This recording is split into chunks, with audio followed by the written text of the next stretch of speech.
సాధారణంగా ఎవరైనా మనల్ని పరాభవించారు అంటే మనం చాలా బాధపడతాం కదా.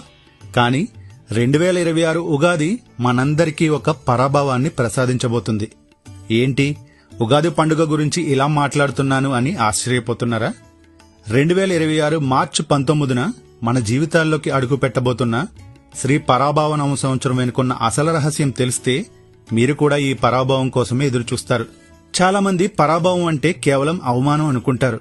కానీ సంస్కృతంలో దీనికి ఒక అద్భుతమైన అర్థం ఉంది. పర అంటే అత్యున్నతమైన లేదా గొప్పదైన అని అర్థం. భవ అంటే పుట్టుక లేదా స్థితి అని అర్థం.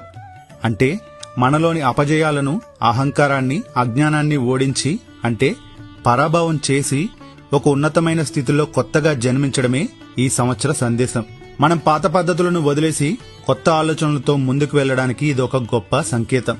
ఇక విశ్వావసు సంవత్సరంలో మనం ఎన్నో నేర్చుకున్నాం. కానీ ఈ కొత్త ఏడాది మనల్ని మనం మార్చుకోవాలని చెబుతుంది. ఉదాహరణకు, మనలో ఉన్న బద్ధకాన్ని పరాభవం చేస్తేనే కదా మనం సక్సెస్ వైపు అడుగులు వేస్తాం. మనలోని నెగిటివ్ ఆలోచనలను పరాభవం చేస్తేనే కదా మన మనసు ప్రశాంతంగా ఉంటుంది. కాబట్టి ఈ పరాభవ సంవత్సరం మనకి ఇచ్చే పెద్ద గిఫ్ట్ సెల్ఫ్ ట్రాన్స్ఫర్మేషన్. ఈ మార్పు ఎప్పుడూ తీపిగానే ఉండదు. అందుకే మనం ఉగాది పచ్చడిలో వేప పువ్వు చేదును కూడా కలుపుతాం.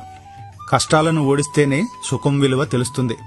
ఈ శ్రీ పరాభవనవ సంవత్సరంలో మీరందరూ మీలోని లోపాలను జయించి సరికొత్త ఉత్సాహంతో ముందుకు సాగాలని కోరుకుంటున్నాం.